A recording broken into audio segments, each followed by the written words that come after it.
Yo, everybody. Welcome to Off Panel, a weekly interview podcast about all things comics, brought to you by Sketch.com.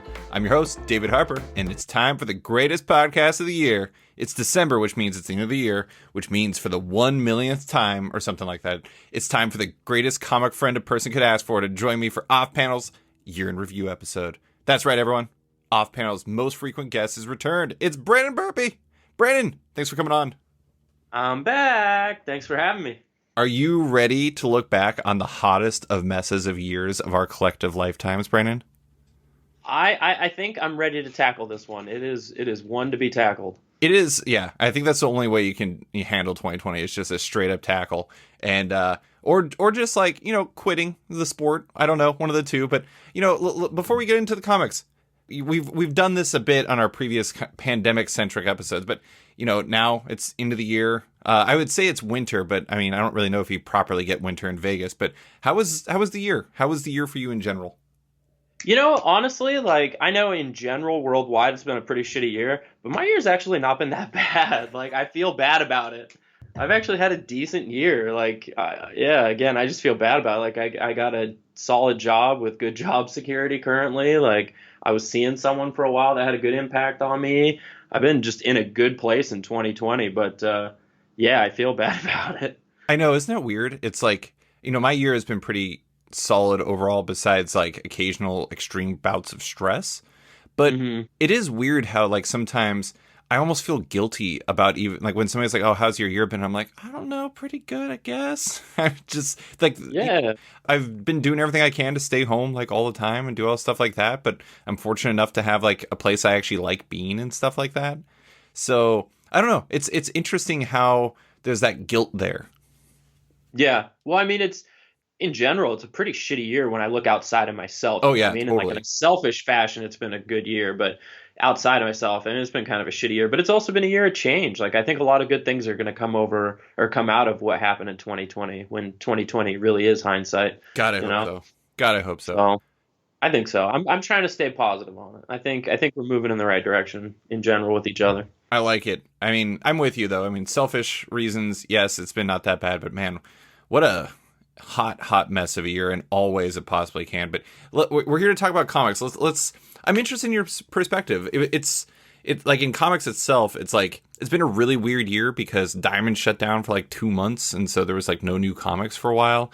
And DC was doing a lot of really crazy things. A lot of publishers were changing things up. I mean, how do you feel like the year was for comics themselves? I felt like comics themselves were 2020. It was just so all over the place. Videos out, comics have stopped, Diamond done. There's just one crazy thing after the other. It was kind of a wild year in comics, just like it was in general in 2020. But the weird thing is I actually think it was a really good year for the actual comics. I feel like I had a harder time trying to finalize my top 20 than I have in the past, and not because I'm less I guess this one's number 17, but because it was, I had I think I told you, when I was just 2 days ago, I think I had 33 contenders for 20 spots. And that close to the end was a lot. But yeah. I don't know, was it kind of similar for you, or was it still kind of a hot mess even on the comics themselves side? It was similar, but also some of it was self-sabotage. I had 27, and I was like, yeah, I just got to cut 2 more. And then I was talking to you, and you're like, man, I just got to get it down to 20. And I was like, oh, shit, it's 20, not 25. I got to get rid of 7. So then I had to sit there and, figure that out. So, yeah, it was difficult in the end. Well, you still got honorable mentions. You can still work those in. Yeah. Yeah, there you go. Did the pandemic itself, affect your reading habits at all? Oddly enough, with my comic reading, it decreased.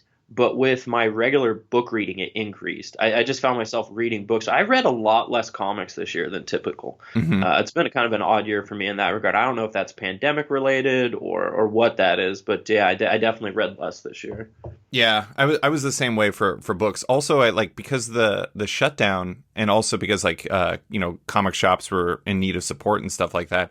I found myself buying a lot of graphic novels that I might have not read originally because like, oh, I was, you get kind of stuck in the routine of Wednesday. It's like you get the new comics and you read the new comics, and then you don't buy graphic novels because you are just constantly in that treadmill of reading the new comics and everything, the new single issues. And because it shut down, and because I wanted to support comic shops that I know, I was ordering a lot of graphic novels that I might have missed otherwise. And so I think because of that, like, my top 20 is like the weirdest list relative to our past, and probably like the greatest distance from yours, I imagine it will be, than usual, just because I read a lot of different stuff than I would have normally. So I think in some ways it like limited my reading, but also expanded the things I was reading, if that makes sense. I think mine looks pretty close to the usual. I love me some superheroes. We all know that. One of the weird things about 2020 also is like, I feel like, because we're all at home, lots more streaming, things like that, movie theaters. I mean, I don't know if you've been to a movie theater anytime recently, but I am interested in, do you think like the way that things went and the fact that you're stuck at home and maybe like doing more subscriptions or more streaming services and like having movies come straight to like Disney Plus or straight to like, rental or whatever, like, or things like that. Do you think that's going to change how you engage with media going forward, particularly like movie theaters? I'm interested if you think that like that would be a thing that you do like post-vaccine, post everything being relatively normal again. I could see where in general it's going to have an impact on movie theaters and things like that. But for me, like going to the theater is an experience. Like I love going to the theater, so it's not going to stop me. Once I can get back out there and everything's safe, like I'll be going back to theaters. But I do think it's going to end up being a more of a I don't know, irregular thing. Like maybe not as many people are going, so there's not as many showings, things like that. I think the industry as a whole is going to have to change to some degree, especially with, Warner Brothers putting everything out on HBO Max and things like that now. There's no way that doesn't change the game. But, it also, I say I'm going to go to theaters, but it also is going to impact how I view, because I'm 100% going to watch Wonder Woman on Christmas Day. You know what I mean? Like, yeah. So, without a doubt, it's going to change my habits. But, you dangle that carrot in front of me, what am I supposed to do? I already have HBO Max. Oh yeah, I mean it's interesting. I almost, I don't know if you know this, but like at some theaters you can actually rent the entire theater just to watch a single movie. Hell yeah, I've seen that. That's yeah, awesome. I thought about renting a theater just so I could watch Tenet. I really wanted to watch Tenet, and I wanted to watch it in a theater because it's a Christopher Nolan movie, and like, he's always like, he's such a obsessive, somewhat pretentious dude about movie theaters, but at the same time, like, his movies are just better. It's like, I would rather see like Godzilla versus Kong in a theater, and I didn't do it because it was $150, and I realized it would be insane if I rented a movie theater just for myself to sit in a movie theater and watch Tenet. But I don't know, I'm with you. Like, I love movie theaters, and I really love that experience. Like, I still like anytime like the Avengers comes on, I think about the time where we saw the Avengers at midnight, first row, the worst possible scenario to see that movie, but it was still amazing. And it was still like it was like a communal experience. Yeah, and it's all about the experience. That's the thing. Like, yeah, those were shit seats, but yeah, I have not forgotten that night. That's for sure. Yeah. It's funny how that works. I don't know. I would have. I've seen other movies in the front row, and I'm just like, good God, I'll never do that again. And then the Avengers one, like, if I could recreate that experience with the audience and everything like that, I'd be all about the front row. It's amazing. Okay, well, so a little bit more on the comic stuff before we get into the list. I am interested, X-Men is like the tie that binds for us, and I am interested in how you thought that. I don't know if it's like.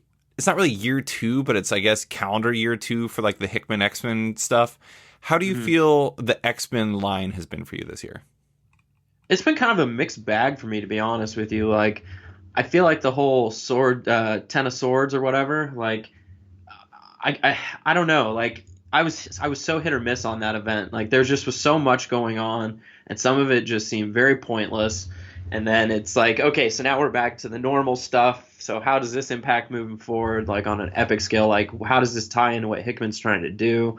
So with me, like, I know he's a long-term guy, so I'm just trying to sit back and be patient and see where this goes. But I was really pretty indifferent on the whole Ten of Swords incident. I actually really like Ten of Swords. Did you? Yeah, I mean, it was like so ridiculous. At first, when I was reading, it really crescendoed when my my negative feelings really crescendoed when it was like the Wolverine and X-Force back-to-back stories where it was about him finding his sword and stuff like that. Mhm. And it was really just about introducing this new dude, Solemn, who like did like literally nothing in the rest of the event. And it was, I was like, at that point, I was just like, I don't know about this. Like, this isn't really working for me. And then about midway through, I realized it was just like, basically like, God, I'm going to totally mispronounce her name. Saturnine, however you pronounce her name. Yeah. She's Loki. Like she's X-Men Loki. And she was just like fucking with everybody basically. And there was like this moment where I realized it wasn't really even about like this contest. It was just about like the interpersonal conflicts, and it was about setting up what's coming next and doing all this stuff with Otherworld. And it's funny because it actually made me interested in Otherworld, which we've talked about before. Like, I mostly remember Otherworld when I think of Uncanny X-Force because it was 100%. Yeah, it's like literally by far the worst arc of this entire series that I love. But it's just like after Dark Phoenix Saga or Dark Angel Saga, anything was gonna be bad. But that was actually, I think, genuinely bad, and so it seemed extra bad. So I went in, I think, thinking, man, I'm gonna really not like this Otherworld stuff, and it took me a little bit to get over it. I really enjoyed it. It's definitely an atypical event, but I think it ultimately worked out for me. But do you think part of it was how long it was? And like, did it just feel kind of stretched out to you? Well, it's funny that you say that about Uncanny X-Force, because it definitely tainted mine too. Because I got into it and I was like, here we go. Okay. Captain Britain, the whole Otherworld thing, let's go. And then they spent so much time trying to find those swords that ended up being basically worthless. Like, right. And sit there playing hopscotch and stuff. I mean, it was so weird. I was like, all right, I was kind of built into the sword thing. Like, I was trying to give it a shot. X-Men with swords. We're going to sell action figures. And then just, no, it was hopscotch Wolverine. Yeah, and then you get to drinking contest and arm wrestling and all kinds of stuff like that. Yeah. I was like, what happened? I thought I missed an issue. I was like, what the fuck? How did we get here? Why do you need a sword to arm wrestle? I do like... I'm so confused. But I think the charming thing about that for me was the fact that the characters were also like that. And I think it's just because Saturnine is just like this... I don't know. She's a trickster. She's kind of a bullshit artist. And she was like messing with everybody. Anyways, no, I mean, that's legit. I mean, it was interesting how polarizing that was, but I have to imagine that was not totally unexpected, because like when you build up something to have all these swords everywhere, and then they go and collect these swords for like 6 issues or 7 issues or whatever, and then they're like, yeah, there's not really gonna be much sword play here. It's like, I think people were a little thrown off by that. But I had a patron question specifically for you, and I have an answer for it too, but it's from Don Liebold. What current X book is the best fit for Maggott? Oh man, by far Hellions. Ooh, I was gonna say X Factor. That's a good pick too, though. Yeah, I think he'd be good for Hellions just because he's just a misfit like the rest of them. Mm-hmm. I do like that. That's like the Island of Misfit Toys book, where it's just like Mr. Sinister messing with everybody, and everyone else is just like, I don't know. It's such an odd team. It's like Nanny, Orphan Maker, like Wild Child. Mm-hmm. God, it's just like loaded up with just a wild group of characters. I mean, God, like what is it? The Hellion Kid, and then also Grey Crow. I mean, it's really fascinating seeing that team, and then like Havoc's in the midst of them, just somehow being the biggest mess of all of them. Mm-hmm. Yeah, it's really fun. Sinister is so great in that. But I will say, I think X Factor is also kind of an Island of Misfit Toys book, and I feel like I could see him being a recurring character in there. I just don't really know how Eenie and Meenie could be used for like investigative purposes. That's why I think he's good in Hellions, because I'm sure Sinister could find some nasty use for that, eating up dead clones or something. I still think he should be part of the 6. He should be the 7th. He cleans up all the mess. Wait, you mean like the 6 from Sword? No, like the 5. All the mutants back, or the 5. Sorry, he should be the 6th. Oh, I like that. So he's like the clean up duty. What does happen to like the eggshells afterwards? That's like a Marvel no answer. Maggott. I like it. Let me write that story. I had another patron question that I don't know if you read any of this line, but I'm interested in your perspective on it. It's actually, it would be useful if you didn't read this, but Chris Burden asked, I've read many of the DC Hill House comics, which is a line curated by Joe Hill that's like horror books, and enjoyed them. They started in 2019, but finished up in 2020. But based on available sales figures, it doesn't seem like there was much interest in the direct market for the single issues. And Chris was wondering if we have any theories as to why these books from a big two publisher with big name creators didn't seem to hit with the average comic shop consumer, at least based on sales figures. Like, did you read any Hill House books? I have not. I'm aware of them, but I didn't read any of them. Do you think it's just because like they're big two books that have nothing to do with superheroes? I'm sure, like for budgetary purposes, especially in the current climate, and then if people are going to the big two, yeah, like you said, most of that business is going towards superheroes. And for me, like I love horror movies, but horror comics are hard for me. Like I don't know. Why is that? It's got. I don't know. I really, honest to God, I don't know. Like I always want to give it a try, but it's just not. It doesn't carry the same. I don't know. It doesn't carry the same scare or vibe as a movie does. Just doesn't work for me, and that's just personally. I try repeatedly. Like Swamp Thing worked for me. That was pretty cool. Like the Snyder Run. Yeah, the Snyder Run, the New 52, like that had a good horror vibe. That was good. So I mean, there are some that work, but overall, I have a hard time getting into them in general. You are a big horror fan. What kind of horror movies do you like? I know you like House of 10,000 Corpses and stuff like that. Yeah, House of a Thousand Corpses, Dawn of the Dead, Devil's Rejects, Scream, love Scream, all over the place. Oh man, I love Scream. Wait, which Yep. Dawn of the Dead is it? The Snyder? The original and the Snyder. They're both good. Yeah, the Snyder one's cool, man. Fast zombies, baby. You know the original one is like impossible to find now? On DVD or what? Anything. Like I found a Blu-ray and it was like $900. No way. I have like a Blu-ray and a DVD of that. Oh my god, well you should sell one of them and then like move to like Tahiti. That's hilarious. I didn't know that. Yeah, it's ridiculous. And they don't have it on digital anywhere. You can't buy it on Apple Podcast or Apple Movies. You can't buy it on like Amazon Prime. I don't know why. It's like it must have some crazy rights issues, but I love that movie. I remember I used to watch that all the time when I was a kid. It was like the first zombie movie that I was like obsessed with. I wonder if there's like an anniversary edition coming up or something like that, and they pulled stuff. Maybe. I don't know. It's been several years because I've been looking for a while. But Wow. yeah, I don't know. I mean, it is interesting about horror comics. I wonder if it's like, because I actually talked to James Tynan the fourth about this, and like one of the things that, because he does a lot of horror stuff, he has this like new anthology called Razor Blades, the horror magazine, and he was like, we were talking about how you can't really do jump scares in comics because it's just like, you could do a page turn thing, but it just doesn't have the same like visceral impact as it Carry does the in same movies. weight. Yeah. Do you think that's part of it?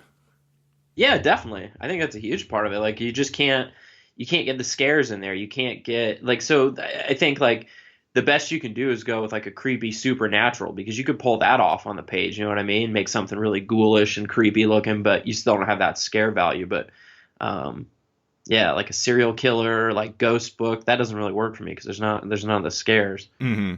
There can be, I think there's like a vibe or like a energy like that you can kind of accomplish in comics. But yeah, the jump scare is being absent, especially if that's the type of thing that you enjoy. I mean, Yeah. Like And the art is so hugely important in a horror comic. I mean, it's incredibly important because that's the whole vibe right there. And if it doesn't work, it flat out's dead at that point. This point will come back later in this podcast. I can promise you that, because I have a horror something on my list, and it's going to get a mention. But all right, well, it's time to count down our 20 favorite comics from the year, and as per usual, emphasis on favorite. Oh, I always say favorite. Best, favorite, most essential, whatever the hell you want to say. Whether they're ongoings or minis or graphic novels or whatever, and basically, like, for listeners that have never listened before, basically the requirement is they had to have a version that was new to a core audience this year. It's like, as Chris mentioned with the Hill House stuff, it's like the Hill House stuff. Some of it started in 2019, but all of them finished in 2020, and all their collections came out in 2020, so they definitely count. But what Brandon and I do is we snake draft it, where one person goes, then the next person does two, then the other person does one, et cetera, until we're finished. Okay, I already said we're going to get to the honorable mentions. Before we get to the list, let's share our final cuts, which for me were especially painful. Yeah, the current Catwoman run, that's an honorable mention for me. I've really enjoyed that. I'm sorry, I don't know the creative team. I didn't write any of the cuts down. I think it's Rom. Isn't it Rom V? I think it is.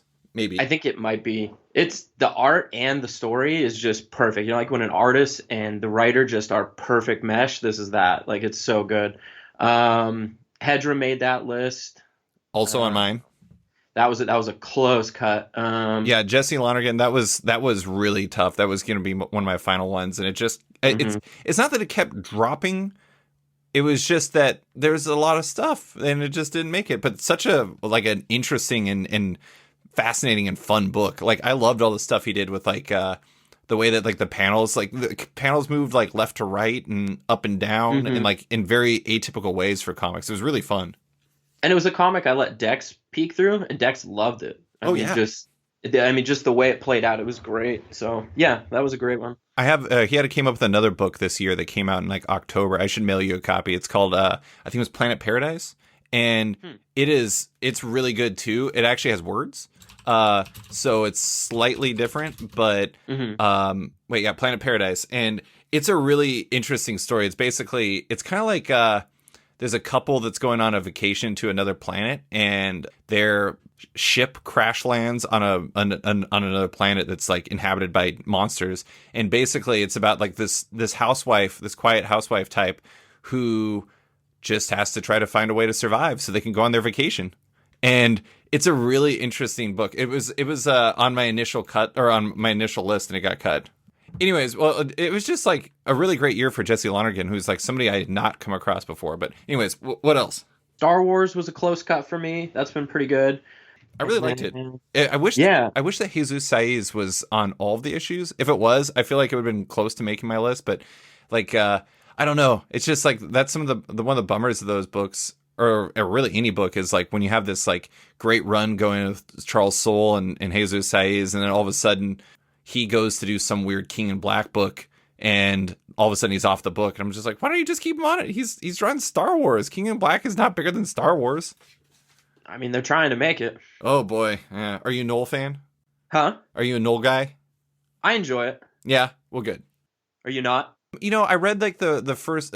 It was weird. I read up until it tied into War of the Realms, and Donny Cates and Ryan Stegman bounced for a bit so they could work on the Absolute Carnage. I guess it was. I think it was Absolute. No, am I mixing stuff up? But anyways, there was that like event they did with Carnage, and so they kind of like disappeared for a bit. And when they left, I just like dropped the book, and I just never went back. And so maybe I should go back and read it. Yeah, you might like it. Yeah, I like the early stuff. It was really interesting. Anyways, what else you got? I think those might be my big ones, to be honest with you. I have Seven Secrets, which is from Tom Taylor, Danielle Di Niculo, Walter Baiamonte, Katia Ranalli, and Ed Dukeshire. And it's like it's a Boom series that's basically about this kid who is being raised by this like secret group of people who are literally guarding these seven secrets to the world that are like basically if they're all put together, if they're all collected, nobody knows what's in these cases. They're all in these individual kind of briefcases. If they're put together, it would result in the end of the world. And they have like a keeper and a holder that like protect these different things. And basically his parents were keepers and holders, but they're not allowed to have kids. And so he was raised by this like group. And so it's all about like him trying to find his place in this world while also trying to like he's becoming one of the keepers or holders and like trying to protect as like this other organization that's going against it. I think you would really enjoy it, and I think that like Dex would probably enjoy it. It's like done as like a kind of like a shonen manga type story, which is like for a young readers or young like boys like story, and like the art in it is so great. It's just really fun. I have another book called Wicked Things, which was from John Allison, Max Aaron, Whitney Kogar, and Jim Campbell, and it's basically like it stars this character named Charlotte Grote, who is like one of my favorite characters in comic history. It's like this young girl who solves like mysteries, and she's like obsessed with it, and she's like a young British girl, and she's just like so sassy and amazing, and she gets like framed for a murder, so she has to effectively, until like she gets put into into her trial, she has to like help the police solve other mysteries, and it's basically like a 6-issue miniseries that tells that. It's a really fun book. Reckless, which is Ed Brubaker, Sean Phillips, and Jacob Phillips book that comes out this on the 16th, so after or before this goes on. But another really great Brubaker and Phillips book. And then my last two that got cut are books that we already talked about: X Factor and Hellions from Leah Williams, David Baldion, Zeb Wells, Carmen Carnero, and Steven Segovia. I really like those books. X Factor is a very different version of X Factor than you're used to, but it's also like investigations, so it's still like in the vibe. And I love how one of the things I really like for the like my favorite X-Men books on the line are typically ones that you can kind of see a reason to exist on Krakoa, I guess, where it's like X Factor's job is to investigate the people who died to make sure that they're actually dead before the Five resurrect people. And like their job is to do that. Cool idea. It's a great idea. And then they go to like Mojoverse and they go to all these different places, and it's a lot of fun. And then Hellions I really like because the first arc, if the first arc was like 10% better, I think it would be on my list, because like the Ten of Swords tie-ins were amazing, and the most recent issue was amazing too. And it's just like an insane fun book. And Mr. Sinister is like maybe one of the top like 4 characters in the X-Men line right now. Yeah. And I just love, I don't know, that book is so fun. So those are my honorable mentions. Do you want me to start with 20 or do you want to start with 20? If you want to go ahead, go ahead. All right. I'll go with my number 20 is Adventure Man, which is from Matt Fraction, Terry Dodson, Rachel Dodson, and Clayton Cowles. It's a Image Comics series that's basically like a throwback adventure story where it's like basically there was this a storybook hero named Adventure Man, and there was like this whole thing where he and his crew went up against I'm trying to remember, Baron Bazaar, I think is his name, and like it might have resulted in Into the World in the story, but like basically the story's just stopped. But the whole thing is about this woman named Claire Connell who discovers one of the last books, and she eventually like gets the powers of Adventure Man essentially. And it's just like, it's a story that is just like a pure, like whiz bang fun adventure story with like great art from Terry and Rachel. And it's just, I don't know. It's a really fun book. I found that like a lot of the books that I was really kind of glomming onto, especially in like the latter half of my list, were just ones I just had a great time reading. And that one was a lot of fun. And it's like completely different than everything else. It's like a total throwback. And I don't know, it's great. Also, like each of the issues are gigantic, and they had like this, the hardcover came out this week and it's just massive. And I don't know, I just like the idea that like Fraction and the Dodsons were basically like, let's just do this weird comic the exact way we want. And it turned out great. Sounds awesome. Yeah, I think you'd like it. What's your number? Big 20? Issues are always a good thing. Yeah, I think the first issue was like, I don't know, 60 pages or something. That's awesome. Yeah. Get your money's worth. Okay, so my first, or not my first, but my first last, my 20th is Batman: The Adventures Continue by Alan Burnett, Paul Dini, and Ty Templeton. I really enjoyed those. At first, I'm not really big on reading comics based on cartoons. A lot of the times they're just not that good. If I'm being honest, they're kind of a watered down version of the episodes. But in this case, I really like what they did. They brought in Azrael through the light of the animated series. They brought in the Red Hood and did a pretty good job of keeping his origin pretty messed up, as far as you can, with it still being like a cartoon type tie-in. But they've done a good job of making it a little bit more edgy than you probably could have pulled off in the cartoon. So surprisingly, that ended up being in my top 20. I would not have believed that if you told me a year ago, that's for sure. I feel like that's totally up your alley, though, because you love the animated series. I do love the animated series, but like I never read any of the animated series comics or anything like that. They just never really appealed to me. But once I saw Red Hood was coming and Azrael was in there, I was done. Azrael never showed up in the actual series, right? No, not at all. But they did an awesome job of making his costume all the animated like style and everything. It's awesome. Well, Ty Templeton's so great at that stuff. Yeah, his art's been phenomenal on this. I feel like Azrael is like, I don't know, maybe it's just my memory of the animated series, but he feels like him and Red Hood both actually kind of feel like totally off vibe for that animated series, but I bet they made it work. Yeah, I mean, honestly, if you go back to like the original, like where it was just those one and done type stories, I could see a Red Hood story like working. And he had that gritty, old school, noir vibe. You could do the mystery of how he came back to life and stuff, but definitely not the direction they went here. But yeah, I dig it. What's number 19? Number 19 for me, after all this Otherworld talk, Excalibur. I know I just complained about Otherworld and all that business, but I actually enjoyed Excalibur, obviously. It's on my list. I really enjoyed Cullen Bloodstone coming back. That was a big, yes moment for me, even if he was just kind of like the antagonist there and kind of a prick, but he was always kind of an asshole. So I was really excited to see him come back. I dig the Warwolves, so I really enjoyed all that. Just all in all, it's been a fun book. It's the most fun I've had with Otherworld in the existence of Otherworld in my comic book reading, to be honest with you. And I really dig Betsy as Captain Britain. If that's still the thing, now that she's whatever. I don't want to spoil anything. I don't know if we're still in spoiler areas. But yeah, overall, I think it's just kind of a fun book, and that's a theme with my list this year is books that are just kind of fun. Yeah. Not taking themselves necessarily too seriously. I don't know if that's a pandemic side effect or what, but there's definitely a lot of this that like my reasoning for having them on the list is just they were a lot of fun. Did you find that like from movies and shows and stuff that you watched, did you like look for escapism more than, I don't know, Mank, like the Netflix movie about the making of Citizen Kane? Like, were you looking more for like escapism when you were watching stuff? I watched a lot of documentaries, but yeah, I didn't watch a lot of like really heavy stuff. Like I love This Is Us. I haven't watched a single episode of the new season. It's just too heavy right now. I can't handle it. That show gets me every time, man. I have no idea what that show is about besides family and like the dad dying in a fire or something. Man, it's a good show. It's so outside of my norm, but it's so good. It gets me every single time. I love it. So like there are some things you kind of try to not necessarily avoid, but it's just like it just doesn't feel right. Yeah, like I didn't really think about it, but now that you mention it, there's a lot of stuff that I maybe normally would watch that's a little heavier that I really haven't, but not consciously, obviously.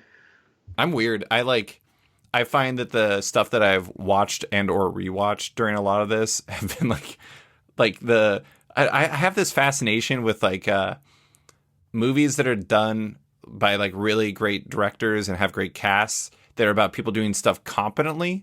But the problem with that is it's almost certainly always something that's like really dark. Like I really love Contagion, and like obviously that's a weird movie to watch now, but I was like, oh, I love that movie. I'm going to watch Contagion. And then I think I've watched Zodiac twice during this, and I love Zodiac. But it's like it is really intense. It's about the investigation of the Zodiac killer, and for some reason I'm still like, yeah, you know what? It's Zodiac time, baby. I'm going to bag and board some comics. Let's watch Zodiac. Well, did you see they figured out his cipher? I did. Well, the one cipher that they hadn't. Did you read that message? Yeah, it's pretty crazy. I would say it's crazy, but I mean, it's the Zodiac killer. I guess it's exactly on brand. Yeah, par of the course. Yeah. Exactly. It's like he doesn't fear the gas chamber. I'm like, cool guy. You're all right. You're a real badass guy. Excalibur was one that I didn't make it through. I read like the first, I think 3 or 4 issues, and I was just like, this one's not for me. I mean, that's one of the things about the X-Men line I think is interesting is I feel like more than ever, they're specifically making books for like different audiences and different fits. It's like somebody who's looking for more fun and like magic, there's this, or Hellions for like the Island of Misfit Toys type vibe, but also fun energy. There's that. X-Force is like the gritty 90s feel, et cetera, et cetera. And I don't know, it's just Excalibur didn't totally work for me. I really did enjoy its Ten of Swords tie-ins though, so I'm thinking about picking it back up now that it's going into that. But I had no idea Cole Bloodstone's in there. I really need to go back and read it because I love all the Bloodstones. Yeah, it's pretty great. And I mean, Tinny Howard's the writer. She does a phenomenal job, but the artists on this book too, like Marcus Toe, R.B. Silva, Muhammad Asras, Stefano Caselli, like what? A-list art team, yeah. I didn't know R.B. Silva worked on. Man, I really do need to go back and read that. Yeah, A-list book. So 19 for me. You would love these books. One is Old Head, and there's 2. I'm totally cheating. 19 is 2 books from the same person. Kyle Starks, who did Old Head, which was a kickstarted graphic novel he did that was about a like 1970s basketball player who basically accidentally becomes a vampire hunter. And it is extremely fun. There's this one part in it that is like literally the single funniest moment I've ever read in a comic ever. And it involves, I'm just going to walk you through some of the things it involves. I don't want to spoil it, but in case you ever read it, but it involves Dracula's head and involves this basketball player crossing up a monster. So like the monster literally breaks its ankle and then like dunking. And it's like absolute magic and it's insane. And then the other one that he did was Karate Prom, which was sold already. Oh my God. It's so fun. But basically it's like the Karate Kid mixed with prom. And it's basically what he wanted to do is he wanted to make a comic for a free comic book day and then, put it up for free. But, if people wanted to pay, he'd take money for it too. And so he made a Twitter thread where people just submitted names. He was just, all right, what do you got? What are topics? And somebody's like, Karate Prom. He's like, I'm making a comic called Karate Prom. And he did that. And it is so fun. And it's about this like dude who's like in a karate tournament who or a fighting tournament really, and he like meets this girl who beats the shit out of him, and then they go to prom together, and then all hell breaks loose. And it's absolutely insane. It's very Brandon. I think you would like it. But Kyle Starks makes really funny comics, and I enjoyed the living hell out of them. I mean, both of those comics are great. And one you can read right now online. Go to Kyle Starks' site and find it, and the other one you can order online. So do it. Number 18 for me is Guardians of the Galaxy from Al Ewing and Juan Cabal and Marcio Takara, Federico Blee, and Corey Pettit. And that book, I love Juan Cabal's art, so that's a huge part of it. But it is like so DNA. It's so Dan Abnett and Andy Lanning. And it's got like this big energy from it. And the thing about Al Ewing is so great is like using continuity to like create new ideas from the remnants of old Marvel ideas. Everything he does comes from something else, but he creates something new out of it. It's like he finds these lost tidbits from history. Like the most recent issue involves Star-Lord embracing his original Star-Lord, like Master of the Sun identity and stuff like that. I mean, it's really just about him finding himself in death. And it is so well done. It is about to tie into King in Black, so I'm glad I'm doing it now. But at the same time, like the whole thing was great. It's like, it's had a 2-issue thing that followed up Empire with a arc where they were at like they had Novar, Marvel Boy was a representative of like the new Kree or whatever at this like diplomat conference, and there's a murder that happens there, and it's about Rocket Raccoon basically trying to figure out who murdered the people, and it's just great. It's just a fun zippy book that has like amazing ideas in it, and it's Al Ewing doing Al Ewing stuff and Juan Cabal crushing it. I really like that book. Yeah, Al Ewing's always gold. He is. Did you read? I don't even know if I want to bring that up. But did you read Sword?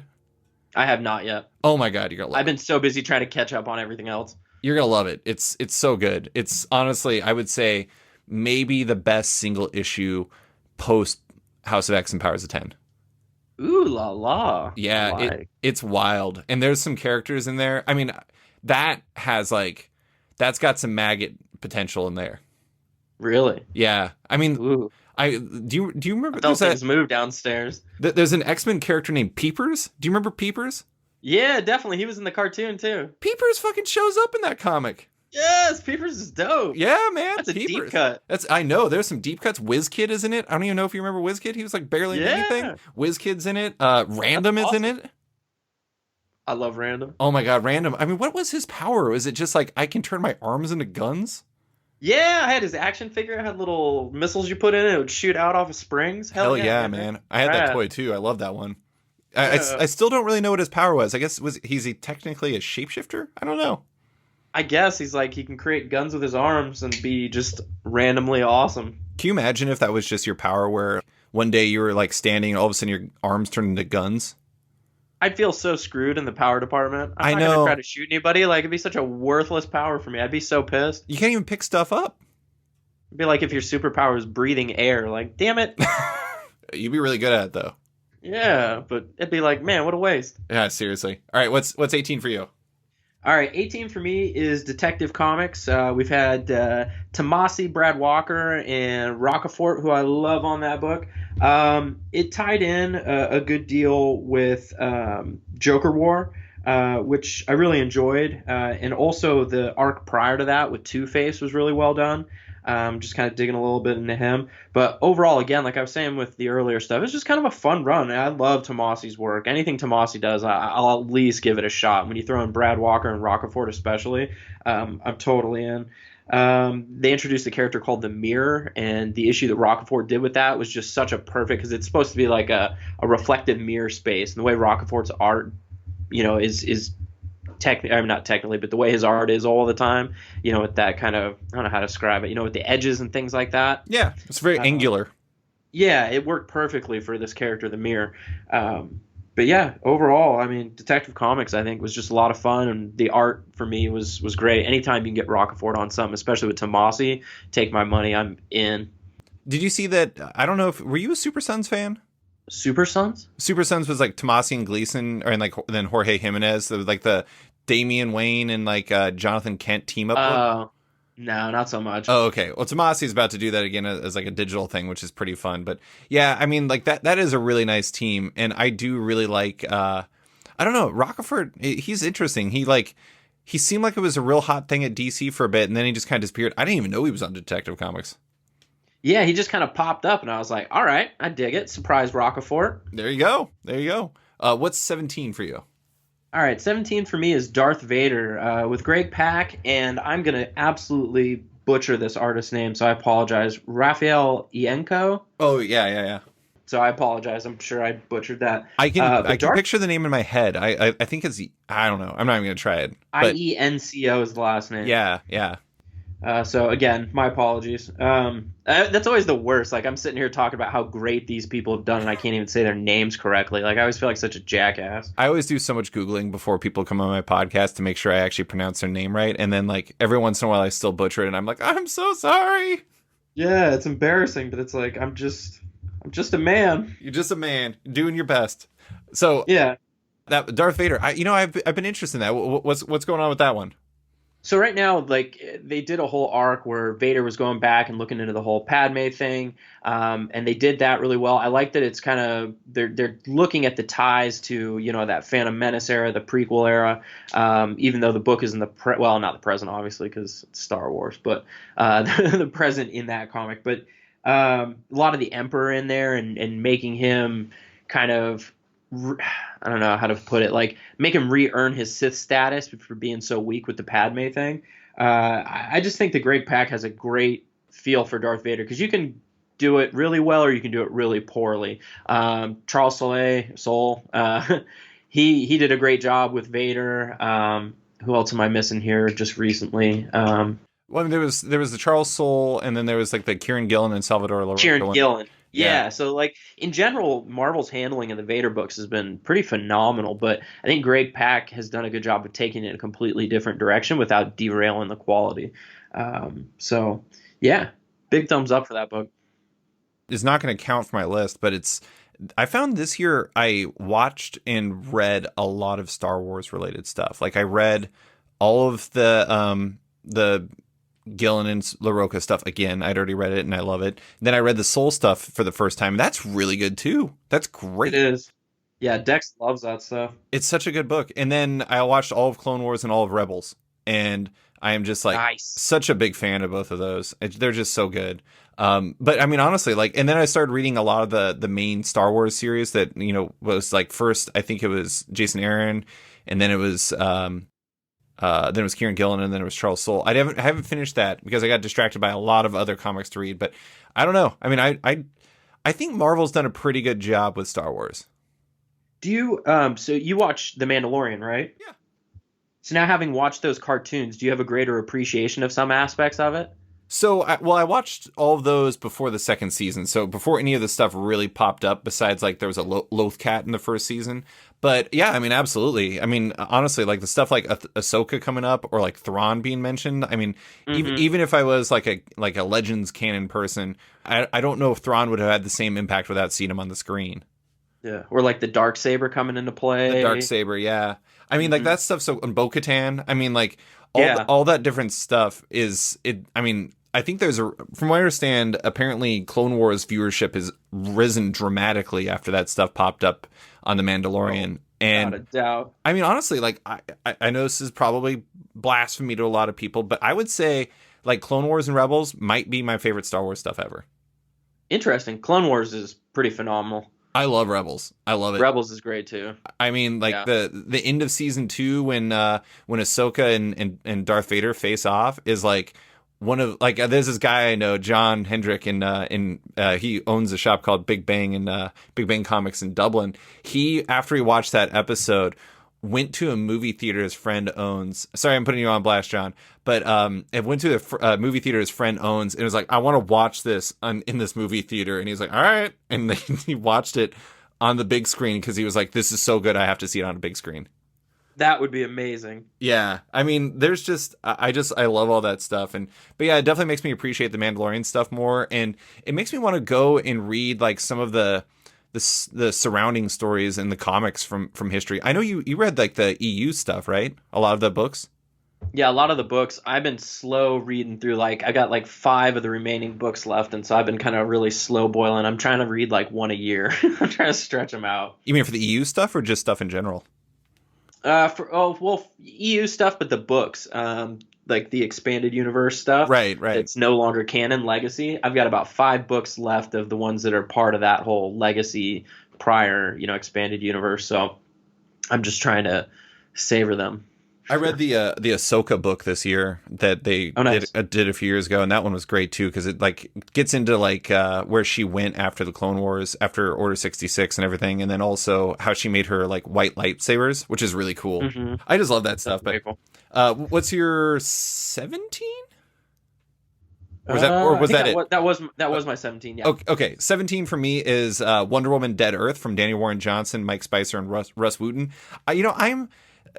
I'm not saying I don't like Wonder Woman, but Wonder Woman is a character that I've long not had like a story that I can point to and be like, this is a great Wonder Woman story that you can just jump on and read and like kind of get the vibe of the character. And I loved Wonder Woman: Dead Earth. That is now a story I could do that with because what it does really well is it like shows both the incredible strength and power of Wonder Woman, but also like the humanity of the character, which I think is really rad.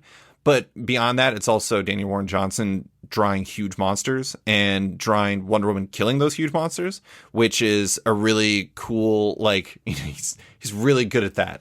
And the only reason why it's at number 17 is because number 1 actually came out in December of last year. So it was really just 3 issues. So it was like the last 3/4 of the series were in there. But I love that book. It's a really good one. It's probably my favorite Wonder Woman story ever. I don't know. Wow. I mean, I haven't read a lot of Wonder Womans. I've never read, what was the big Rucka thing that he did? I can't remember the name of it. New 52 or Rucka did, well, no, that was Azrael. That wasn't Greg Rucka. Yeah, that was Azrael. Yeah, I don't remember. Yeah. He's where she was the ambassador. Yeah, I mean, like I know that Rucka's run is really like beloved, and I haven't read it, but I need to go back and do that. But I just really loved Wonder Woman: Dead Earth, and I mean, Daniel Warren Johnson is just like an instant sell for me. But in 16 was Daredevil from Chip Zdarsky, Marco K. Cato, Jorge Fornes, Mike Hawthorne, Marcio Menez, and Clayton Cowles. And I mean, I'm going to go ahead and say that I love this book just because they actually successfully made Stiltman a badass very briefly, which was really cool. But I mean, honestly, like the whole book is, I mean, Daredevil always feels like it's kind of tough to take on because, you're always kind of getting to get compared to like Frank Miller and David Mazzucchelli doing it, and like Bendis and Dave Mack and everybody, and Brubaker and Lark, and, Mark Waid and Chris Samnee and Marcos Martin and Paulo Rivera and everything. And so it's like, you're always kind of like fighting, you're always being compared to like previous runs. And this one compares very favorably. I mean, it's really well done. There was an awesome twist in the 25th issue that like kind of changed the nature of one of the core characters in the Daredevil mythos. And it's doing a lot of interesting things that are twists on maybe ideas we might have known before, but are just doing such a great job. Also, like some of the best villain work in any superhero comic, Chip's Kingpin, and also there's these people, the super rich people who like make Kingpin look like a bum, the Stromwinds, that are just so horrible that you kind of love them. I mean, they're just amazing villains. Maybe some of the best villain work in all of comics, but that is my number 16. What do you got? All right. So that is a great book, by the way. Number 16 for me is Action Comics. Brian Michael Bendis and John Romita Jr.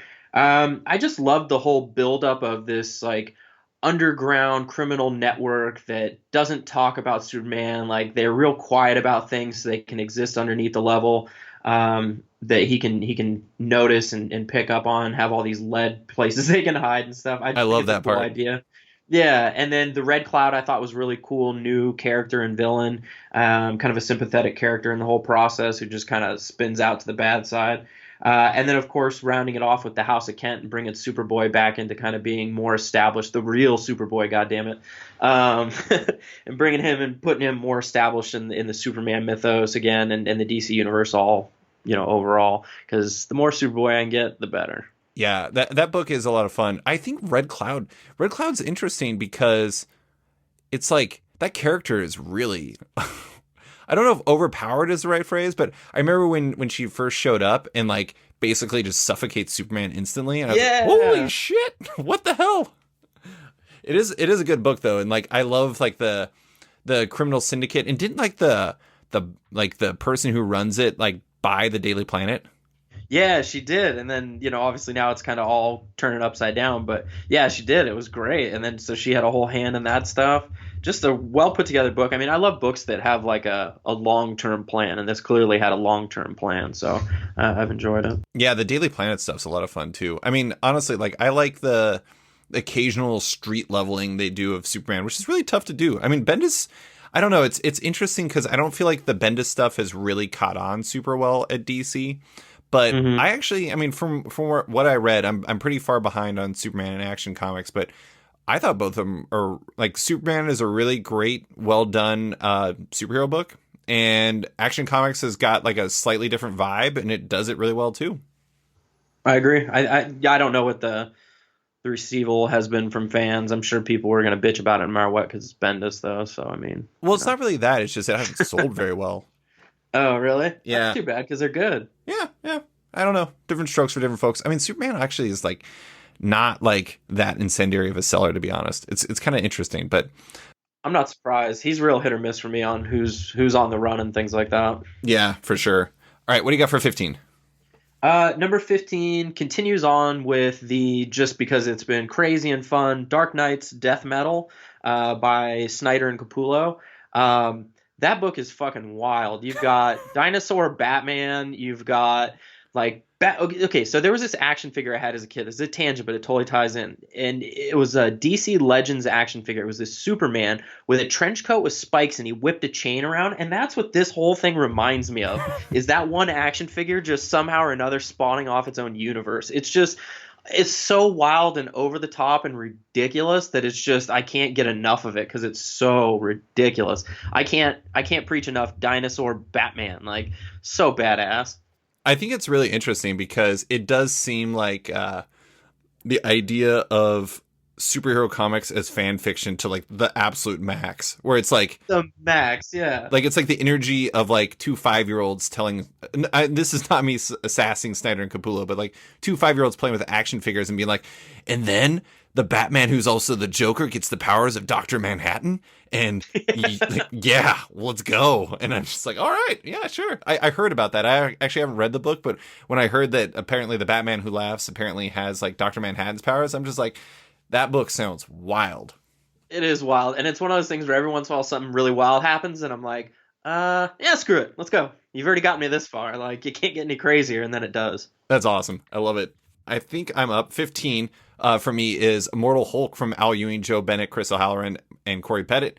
And another really amazing year for Immortal Hulk, which is such a good book.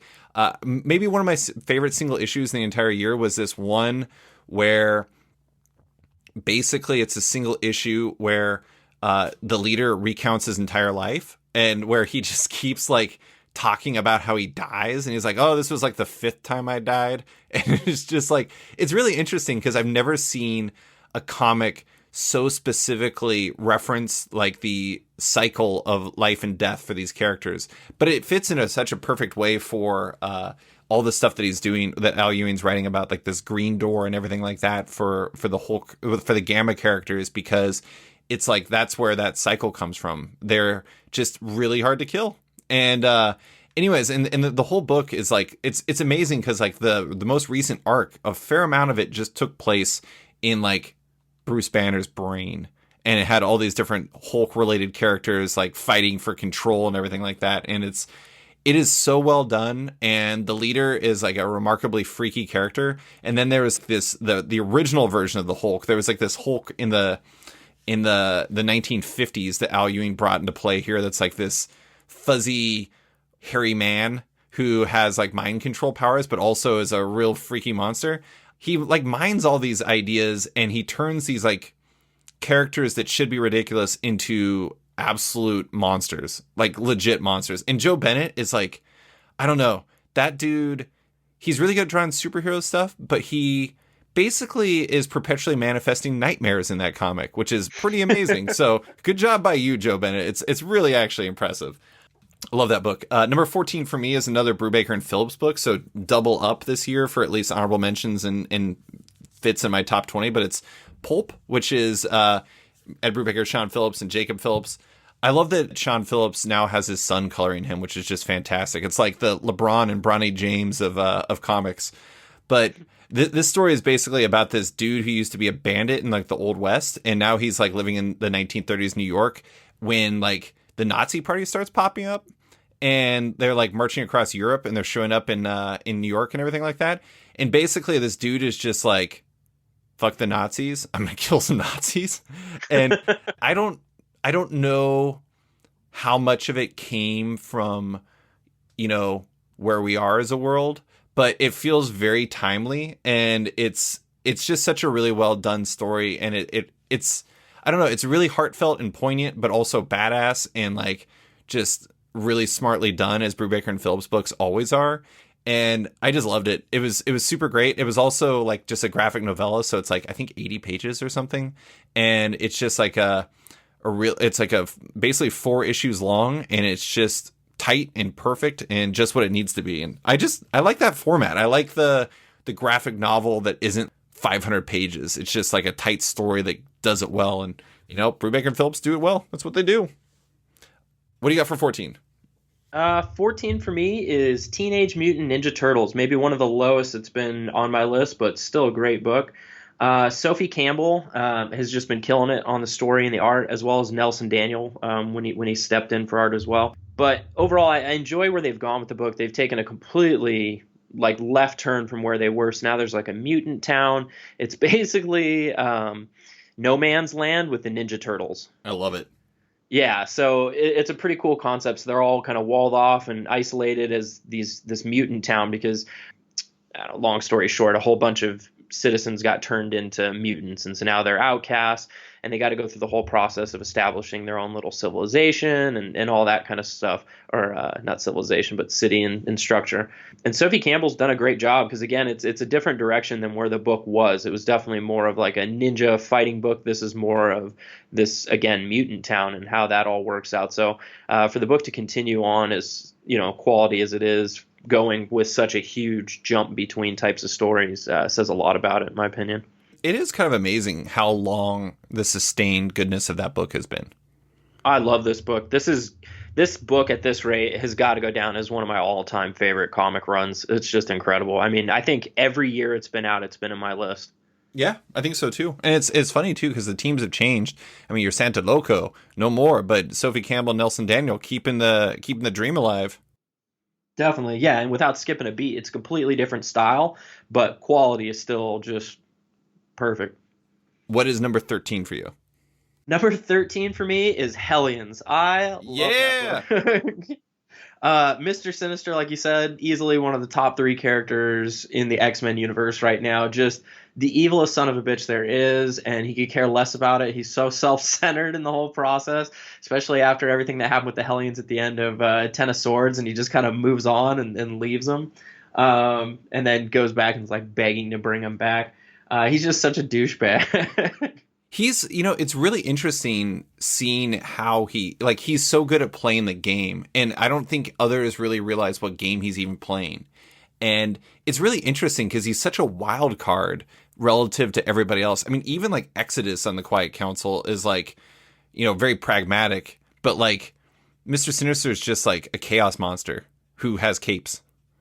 Yeah. Oh man, and he loves his capes. And I do too. They're fantastic. That book is so fun. I mean, honestly, like the end of the Ten of Swords one where just basically like everybody's dead and he shows up after getting like filleted basically. I'm curious as to how he made it, but I don't know if we're ever going to get that story. I also will say those, I don't even know if you call them villains or whatever that they run into on Araco are freaky.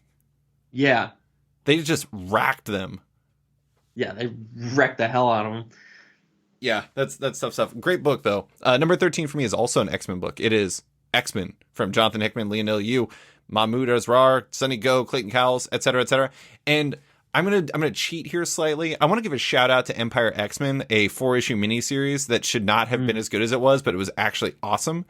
Agreed. And honestly, like Explodey Boy, who is in that book, I don't know if he ever existed before, might be a top 5 X-Men character for me right now, because the issue number 4 where the resurrected Explodey Boy and the undead Explodey Boy sit and have a conversation, so like the resurrected one can inspire him to save the day, is one of the best sequences in any comic for the entire year. I just loved it. It was so fun. But I mean, you know what's crazy?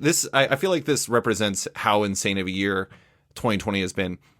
X-Men number 4, the one where, you know, Apocalypse and Magneto and Professor X go to I forgot what it is. It's basically the place where big money people who are also diplomats and stuff like that go for like a big conference about like the future of the world and everything like that. And Krakoa meets with all these world leaders.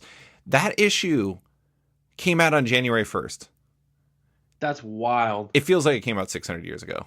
It really does. But yeah, so I mean, that issue was great. That was one of my favorites. There was the issue with Mystique and like where she's threatening, like, you know, Magneto and Professor X and everything like that. There's the story with Brew with like the Queen Brood egg, or the King Brood egg, which is just absolutely fantastic. There's the story with like the Children of the Vault. It's Children of the Vault, right? Isn't that it? Yep. Yeah, yep, like where like X-23 and like and Sync and Darwin go in there. I mean, like that's finally going to get paid off, I think, with issue 18. Oh my god, it's going to be amazing. But anyways, I mean, there's like so many great things. The only thing that's a slight demerit is I thought the Ten of Swords tie-ins were probably the weakest issues from the run. So if those were Stone Cold Killers like 4 and 7 were, I think it would probably finish higher, but instead it finishes 13. 12 for me, and this is my constant in the same vein for you as Teenage Mutant Ninja Turtles, lower than normal, but it finishes here just because it only had 5 issues, is Kaiju Max from Xander Cannon and Jason Fisher.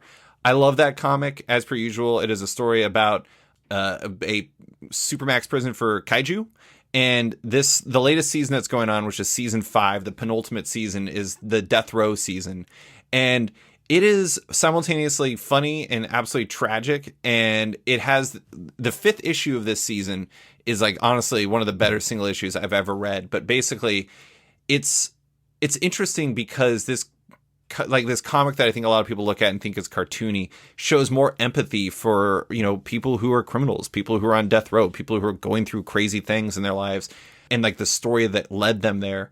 It's honestly like it's such a emotional story, and I don't know, I mean, I wish more people would read this book, because like the things that Xander Cannon taps into are just staggering. It's so good. It's like my favorite ongoing series, but this year is number 12 for me because it was very, very contested. What is number 12 for you?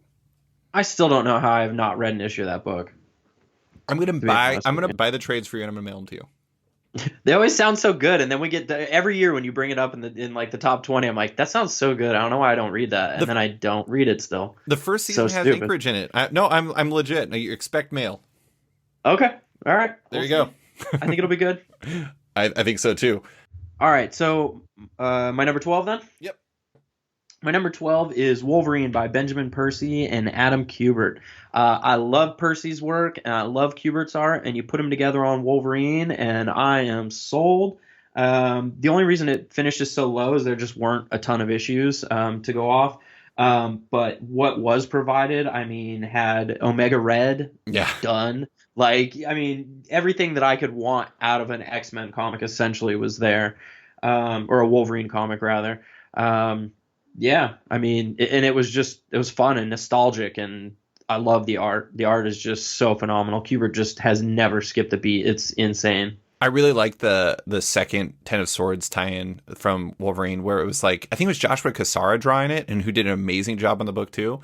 And it was like, it was the drinking contest, and it was Wolverine having to stand in for Solom to fight, I think it was War, and like them like fight, like he loses, I think she loses an arm, and it's just like this horrible battle. But Wolverine was awesome in Ten of Swords. I thought he was really great. I loved how he tried to kill Saturnine, and it just went very poorly. It was a bad idea. It was a very bad idea, but it was a very Wolverine type solution. I love that, like, a lot of that book is about how you can make a softer, because I remember when we were first talking about House of X, and in the first issue there was like Wolverine with all the kids and like being all happy and everything. You're like, something's up with this Wolverine. Something's totally up. But the thing that I think is interesting about this book is that it underlines that you can make a happier, more whole Wolverine, but he still needs to like take a Krakoan gate to a messed up bar in Canada and get drunk and fight vampires sometimes, and that's just how it is. That's just how it is. It's the Wolverine way, man. I'm all for it. I enjoy it. Okay, what's 11 for you? Number 11 for me is Hawkman, by Robert Venditti and Fernando Passarin. Probably mispronouncing that one as well. I apologize. I think it was close. Okay, cool. Go me. Yeah, no, Hawkman was great. There's always the element of the character being reincarnated, but this one brought in the element of, you know, he'll have to keep reincarnating until he's paid off the debt in bodies he's left behind in all of his lifetimes. And so you're going through this whole process of him trying to redeem himself, essentially, so he can finally just live a life and then die, without this all hanging over his head. And I thought it was a great series. I mean, the whole Venditti run covered that whole span from beginning to end. That was the story, and it was a great story from beginning to end. They did a great job of wrapping it up and paying it off, and they did a great job building up to it, as well as laying the foundation of, you know, the whole, you know, we have this element that hasn't been included before, but here it is, and here's why it's happening. And so I thought it was a great book. It's done now, unfortunately, but I thought that was a great run. Venditti, man, been rocking it forever with us. I'm very happy whenever you have a good Hawkman book. It's like, me too. It's not so often that happens, but it's Hawkman really feels like polarizing is not the right word, but tremendously up and down character in terms of like the creative experience for that character. I don't know why that is. Maybe it's because he's like constantly reincarnated or something. I feel like it's one of those characters, like, people will take the job because it's a job, but every once in a while you get somebody who really, really gets the character, or really loves the character, and you can feel it. Like a Jeff Johns run, I think a Venditti run, things like that. I think you just get that vibe that they really do get the character, and there's something there besides a paycheck. Yeah, that's true. And then there's some that are just a paycheck, and you can tell. From now on, my list is going to get really weird, or at least relative to normal, because like everything else is well, I went through most of my superhero books. I think there's only one more superhero book going on. But number 11 for me is a short box release, which was Don't Go Without Me, which is from Rosemary Valero O'Connell.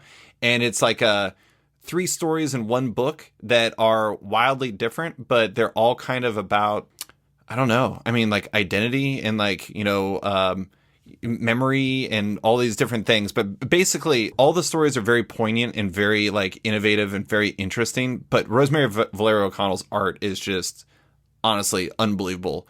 I just love her art so much, and there's some of the most beautiful comics of the entire year. And like her, like one story is like a science fiction story, there's like a fantasy element to another one's kind of fantasy also, but it's like going into another world. It's like Labyrinth but of the mind, and they're all just like really well done. And also the fact that Shortbox does it's a small publisher in the UK, and all their books are, the production value on it's so great, and it has like foil on the cover, and it's just so beautiful.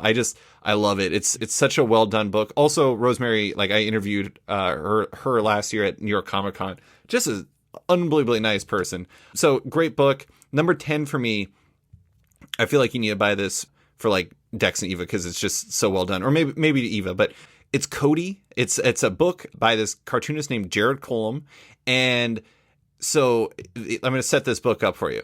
It's about a little girl named Katya who lives in Alaska, and she's being raised by her Mima out in like, you know, it seems kind of like it's probably Seward or something like that. It doesn't have I don't think it has a specific location in terms of where in Alaska. Maybe it does. But anyways, and it's about this girl who just doesn't have any friends. She's just a little bit different. And then one day she comes across this injured bear, and she, instead of like leaving it alone, she rescues the bear and they become best friends. And basically it's like a younger reader's book, but it's like watercolor art. And it's basically about what happens when Katya moves down to Seattle because her family needs to move. And the bear, whose name is Cody, the name of the book, Cody is like, I need my best friend in my life. And he goes on an adventure to try to find her. And it is like so heartwarming. I read it, like, I feel like at maybe like the darkest moment of the entire year. And I read it, and afterwards I felt like I was glowing because I was so happy from reading it. And like the art in it is beautiful, and it's just like such a heartwarming and such a beautiful story of friendship. And it also involves Alaska, which, I always have like let's say a 15% bias towards, because we never show up unless it's like a Summers person dying or something. I have 100% bias. I hate that place. Hey, it's your employer right now. Calm down. Yeah, I'm just kidding. I only kind of hate it. Anyways, and also I'm just a huge fan of watercolors, and Jared Cullum uses watercolors incredibly well. What is your number 10? My number 10 is Empire. I'm just kind of cheating and doing the event in general. Oh, that's fine. Yeah, it just was fun. It was, instead of a bunch of superheroes fighting each other for the most part, it was actually heroes versus villains, which I don't feel like we get as much anymore these days. And it wasn't like, I mean, it did have significant changes. Obviously we got the wedding of, it was not Wiccan anymore. And what's the new name? Or did he go back to Wiccan? Wiccan, he changed his name for a hot second there. Did he go back to Wiccan? I don't know. Anyway, the wedding between him and Hulkling, that's a pretty big deal. And then just in general, putting Teddy on the throne for them and merging the Skrull Kree alliance. I just thought it was a lot of fun, and it leaves a lot open to play with in the space side of things that I think it's probably the first time since maybe Annihilation where it opens up so much extra stuff in space that they could focus on. Mm-hmm. I just thought it was a really fun book. Al Ewing, Dan Slott, Valerio Schiti. Yeah, sorry saying that. Who does Sword? You're gonna love his art in Sword. Yeah, I'm pretty stoked for that. Who's the writer on that? Al Ewing. Oh, look at that! Good news. Yeah. I mean, the Guardian stuff I think you would probably like too, but I'm trying to see if it seems like there's a couple names. Asgardian and Demiurge were other names for Teddy, or not Teddy, for Wiccan, Billy. Anyways, I don't know the name. I read a bit of it. I've been meaning to read it on Marvel Unlimited. The first couple issues are actually a lot, like, I know there's a lot of like hate for it, but I actually thought the first issues were pretty good. Initially it was. I think it was just kind of like, not hate as much as like, But I thought the first two issues were pretty well done event stuff. I mean, the Kotati, like, I like how they built that in there. It was nice. Yeah, that's so funny. I love doing these with you because then you tell me what the general consensus thing is, and I don't know. It's always interesting to me. I mean, yeah, who cares the general consensus? I mean, I definitely don't. Oh, it's no. Always interesting. All right, what is 9 for you? Yeah, number 9 for me is Batman 3 Jokers. So I'll be up front. I don't know what the fuck the point of this book was, where it fits, what the purpose was, how it impacts anything, why there were 3 Jokers. It leaves a litany of questions, but I don't care. I loved it. I thought it was a lot of fun. Jeff Johns, Jason Fabok. Just the art, I love Fabok's art. And then I'm a sucker for Jeff Johns, especially when he's doing, kind of off the wall stuff that doesn't necessarily need to fit into the overall universe. But I think it was originally supposed to. I think it got messed up by the fact it was delayed for forever. It had to have, because I know initially they were talking about it was supposed to tie in or have some kind of impact, but reading it, I was like, I don't know if this is even in the DC universe anymore. Like, this is so random, but I enjoyed it quite a bit. Maybe because of the randomness, I don't know, but I love the Jokers. So 3 Jokers, I'm in. Oh yeah, triple the Joker, triple the fun. I did see one page from it where there was a map of Alaska on it, and it was like the worst map of Alaska I've ever seen in my entire life. I don't remember that. That's funny. Oh my God. I saw it and I was just like, where do you think Fairbanks is? It's in the south, right? I mean, it was like it had all the places located on like the map, and I was just like, my God, like this is either like a really weird angle or like Jason Fabok did not look at a map before this. That's really funny. I love it. Number 9 is for me is a manga series that I think you would like think is hilarious. It's called The Way of the House Husband, and it's by Kosuke Uno, and it is hilarious. It is a story where it's about this guy who used to be a Yakuza boss, who is like the scariest person in like I think his name was the Immortal Dragon or something like that. And it's basically about him and what happens to him when he becomes a house husband. And he just like gets obsessed with like cooking and like cleaning stuff and getting like amazing sales. And like every single like little the little tankobons, like the collections that they come in, each little chapter in it is just like basically a little skit effectively, where it shows him like his former life as a Yakuza person mixing in with his house husband nature. And it is like honestly one of the funniest comics I've ever read in my entire life. Like every single, like it seems like a really simple idea, and it is, but every single little chapter in it is just like hilarious because it is so basic and it's such a rich idea. And also the fact that he's a house husband who still looks like a very classic Yakuza member it's just like, it's amazing. It's also going to become a Netflix series, which is pretty amazing, but I think you would really enjoy it because it's like absolutely bonkers. It's just, I love the title, that's for sure. The Way of the House Husband. Yeah, that's great. Yeah, his name is Tatsu. I'm pretty sure it was like the Immortal Dragon or something like that. But anyways, really fun book. It's a really like great book to just pick up. You can read a couple chapters, put down, and you just have a good time reading it. There's also like subplots involving his cat, which I really appreciate. Number 8 for me is a story called Check Please by Ngozi Ukazu. And it's a story about this young kid who goes to college on like a hockey scholarship, except for he has never like checked anyone and is terrified of checking people and like doesn't want to be checked. And it's just like all of that. And like the physicality of it is not really his thing. And it's about basically his 4 years in college and him coming, becoming okay with like, telling his hockey team that he's gay. It's about him, like he has like a vlog where he talks about baking all the time, but it's really just about interpersonal relationships, and it's about college. It's actually like a really great college book because it reminds me kind of there's this movie called Everybody Wants Some that's by Richard Linklater, who did Dazed and Confused, that's about like a college baseball team just going around getting drunk and doing baseball stuff. And this reminds me of that, except for hockey in like the Northeast where it's cold all the time. And so it's a really fun book. It's really heartwarming. It's very charming. It actually gets the sports stuff really well. One of the things I really love in it is like there's little snippets where they explain little parts of hockey and little ideas that take place in hockey. Like one is flow, which is a thing that I never heard of, but flow apparently is like the long hair that a lot of hockey players like have. And so flow, it's like if you have good flow, it means you have the good locks and everything like that. And it's just really fun. I mean, it's like a sports book that's also a food comic that is just really charming and funny. And so it's kind of just right up my alley. I was going to say, that sounds like such a David comic. It's not even funny. Oh my God. It is funny, which is good. Yeah. What is number 8 for you? Number 8 for me, there weren't a lot of issues of it this year, but I don't care. I loved it. Batman Curse of the White Knight. Again, if you got Azrael in your book, I'm probably buying it. And they had it here, and it was drawn by Sean Murphy.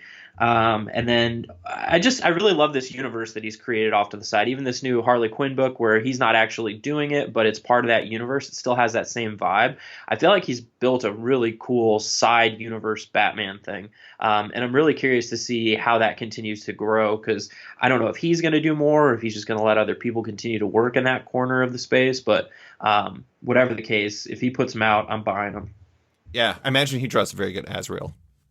Oh man, it's so cool looking. Did you not read it? No, I know. Honestly, I never even finished what is the other one? The White Knight, Batman White Knight. White Knight. Yeah, I don't know what it was. I just I read the first issue and a half, and I was just like, oh man, something about it just didn't jive with me. I mean, he did a Kickstarter this year, so I imagine he's doing that. I don't know why he's also not doing the Curse of the White Knight. How many issues came out? Like 3, I think. Wow. I mean, now it's completed. So it is. But now there's like a Catwoman side spin-off thing. Yeah, doesn't it have Matteo Scalera on it? Or not Catwoman, but Harley Quinn. Sorry. Yeah, doesn't it have the Matteo Scalera on it? Yep. That's awesome. Scalera is great. Yeah, a good book too. Yeah, I don't know. It just didn't jive with me. I mean, I'm not as big of a Joker fan as you, and so this year was like ODing on Joker. But I didn't. Honestly, I have not even watched the Joker movie. Really? Yeah. Man, it's so good. I'll watch it. It's on HBO. I mean, I have no reason not to watch it at this point, so I'll watch it at some point. But I don't know. I just like it's a lot of Joker. It's a lot of Joker, which Keep is good for piling you. it on. Pile it on. All right, what's number 7 for you? Number 7 for me is a bitter one for me because it's another one that's been a staple for my list, which is The Flash. Joshua Williamson's run has come to a conclusion, unfortunately, but it definitely was such a great run. And the only reason why I finished as 7th is honestly because after he left, it hasn't had quite the same, which, whatever, understandable. It's a hard run to follow up. This is a multi-year run that I don't know what other people think, but I think is a classic Flash run. Who took over after he left? Oh God, I don't remember the name. That's fine. I read a couple issues and then I kind of moved on. So, but anyways, like it concluded really well based off of like the long run. It did. It really did. It's another one of those where the ending was satisfying. Sometimes you get these long runs and you get to the final issue and it's like, wow, that's it. But it really genuinely felt like the payoff that you were expecting, maybe a little that you weren't expecting. But overall, I mean, I walked away feeling pretty satisfied. I mean, he brought in guys, side characters and made them pretty popular. Well, not popular, but made them more mainstream and threatening. Like, God, why can't I remember the turtle? Anyway, but yeah, I mean, he just kind of brought the Rogues Gallery up to another level. You got Godspeed introduced during his run, which was used in the TV series. So I think his impact is going to be there for a long time. So man, if any chance you're listening to this, thanks Joshua Williamson. That was a staple on my list for years. That's awesome. Yeah, I mean, it's amazing how many issues Josh wrote over like. God, what was it? When was I guess 4 years since Rebirth. I mean, I was going to say it's got to be 3-4 years. Did an unbelievable amount. And like, it seemed like he really built up the mythology. I need to actually go back and read that. I have like the first 4 volumes of it and I meant to like finish reading it. And I don't know. Now that it's done, maybe I'll binge read it. Definitely worth it. And also now that DC Universe Infinite is actually coming out and it seems like it should be, good now. I don't know. We'll see. I hope it's awesome. Yeah, I hope so too. Number 7 for me is Decorum by Jonathan Hickman, Mike Huddleston, Russ Wooten, and Sasha E. Head, whose design work on it is amazing. Decorum is a batshit crazy comic about like the most polite assassin in the history of assassins, and also like the young person that she takes on kind of as a ward/trainee for assassination purposes. And it's got obviously huge, big, crazy Hickman ideas, but I mean, as much as I love Hickman and as much as I love the design and everything like that, Mike Huddleston's art on it is like the best art of the entire year. Like the fact that he can shift all these different styles. Like at one point he's doing like almost like a Jack Kirby style, and then other ones it's got this like it's like almost like Travis Charest, and like he just switches styles and just finds whatever answer he needs at any given moment. It's like a Swiss Army knife of like incredible art. Reading that comic is like living in that comic because the art is so amazing. I love it so much. Number 6 is the promised last superhero. Oh, actually, no, it's not the last superhero. I lied. I have 2 superhero ones to go. It's Deceased and the Greater Deceased Empire from Tom Taylor, Trevor Hairsine, Carl Mostert, Trevor Scott, etc. I mean, if you like Deceased, man, is a good year for you because there's a lot of Deceased. I mean, you have Deceased Dead Planet, you have Deceased Unkillables, which was a 3-issue story about like a motley crew of heroes, anti-heroes, and villains, like trying to save basically a school of or like a orphanage of kids, and also like the villains who are across the planet who are eventually going to mess with them. But the greatest thing I can say, and there's also Deceased Hope at World's End, which is like the digital series that he's doing. The greatest thing I can say about Deceased and in Tom Taylor's rare gifts is the fact that in Deceased Unkillables, he made Solomon Grundy and the Creeper the best like duo of kind of heroes that we had in the entire year. Like they became, what was it, rock lobsters or tree lobsters? And they're like tree lobsters for life. And it is like, when they like, a spoiler for Deceased, but when they like give themselves up to try to save everyone, and they're like tree lobsters for life, I'm like, tree lobsters for life, I love you.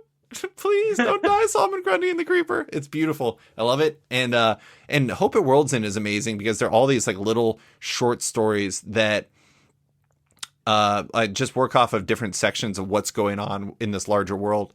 And the amazing thing about Tom Taylor is the fact that like that's one of the stories in there is Max Mercury and Wally West and Bart Allen and Jesse Quick trying to save their city. And in it is like the perfect coda to Mark Waid and Humberto Ramos's run on Impulse, which is amazing because it definitely does not take place in the same continuity.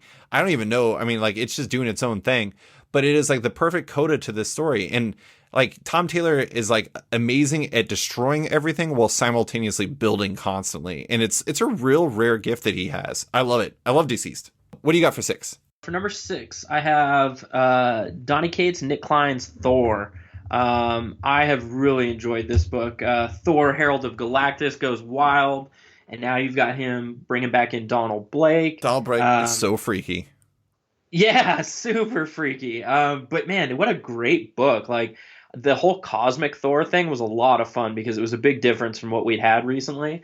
So going off and having a shift like that. But yeah, man, I dig it. And then we've also been having Better Ray Bill coming into play, which I love me some Better Ray Bill.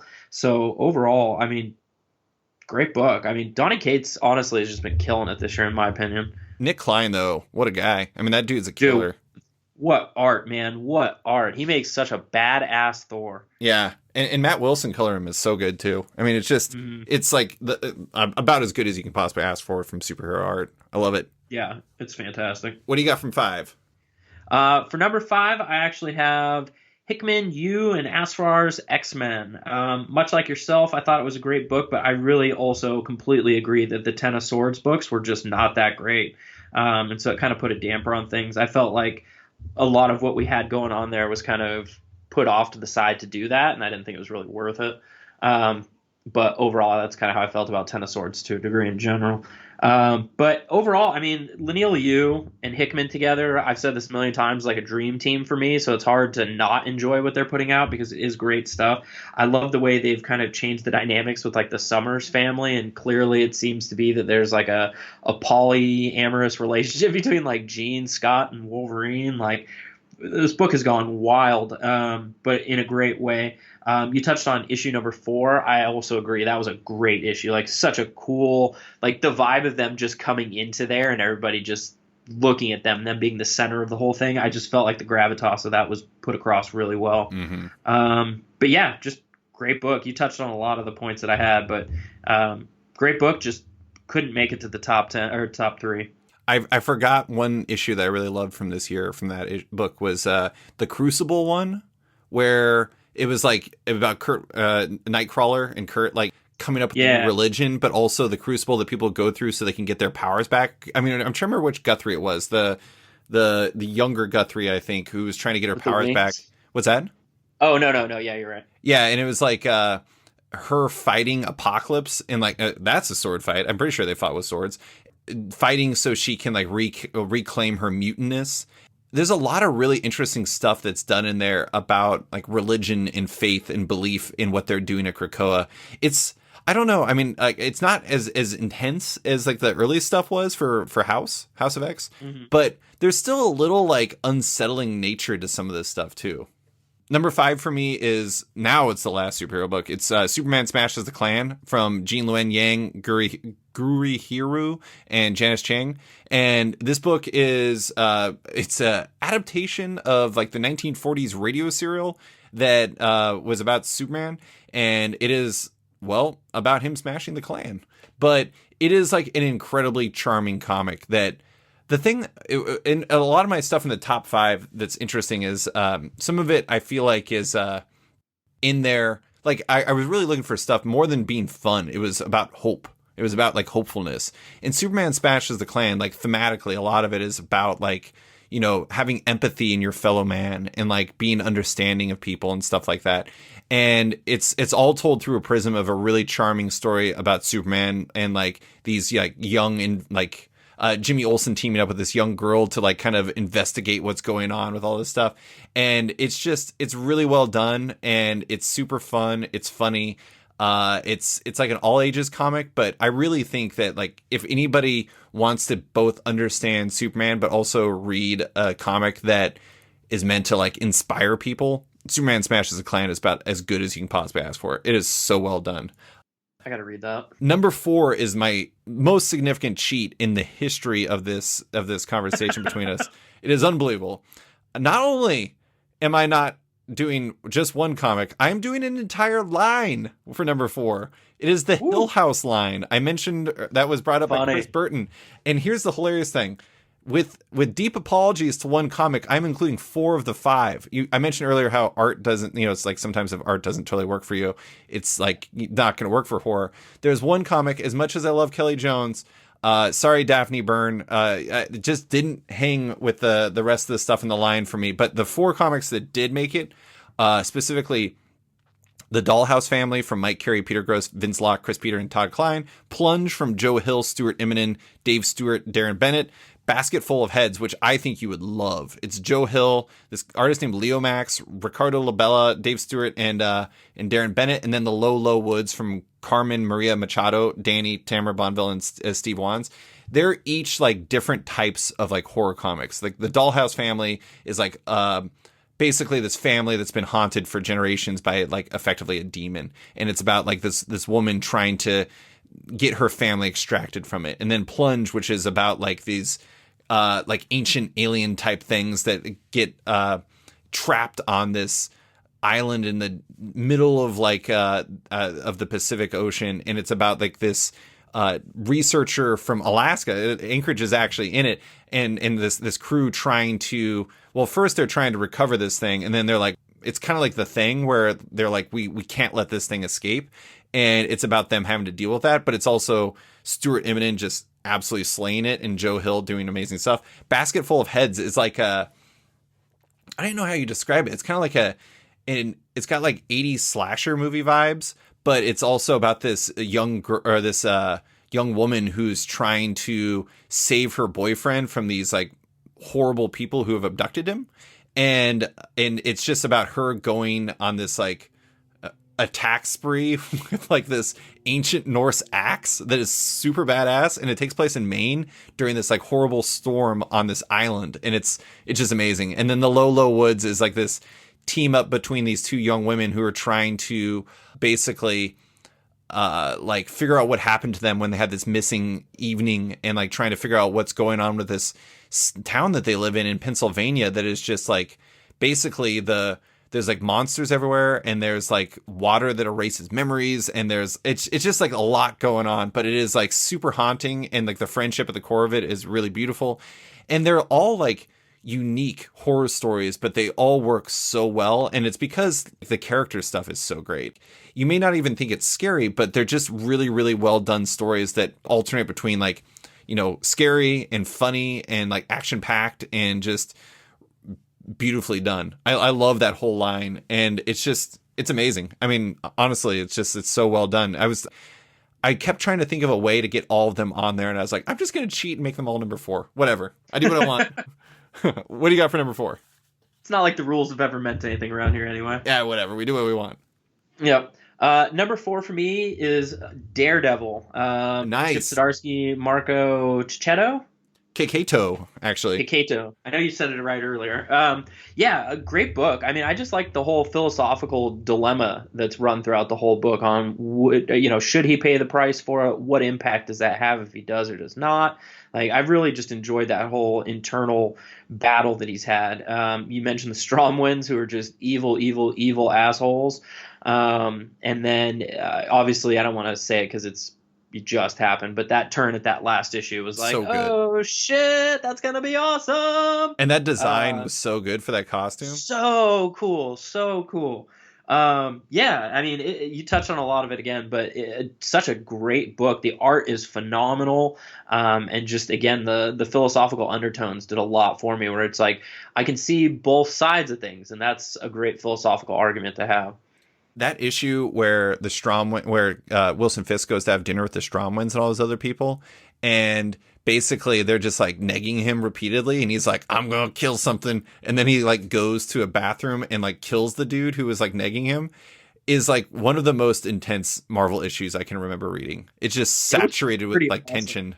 Yeah, I agree entirely. That's a great book. What is number 3? Number three for me, it's got that horror vibe that does work for me. Venom. Nice. That's my number three. I actually really have enjoyed this title. I got into it late and then just started binge reading the hell out of it. I enjoy what they've done with like Eddie and his son and how that whole plays out, and the whole coming of Noel and the build up for that and just the anticipation, and now it's here. And so I'm really excited to see what comes of that whole King of Black crossover, but I don't know how much of that I can read because it looks like it's going to be a billion issues like every other one.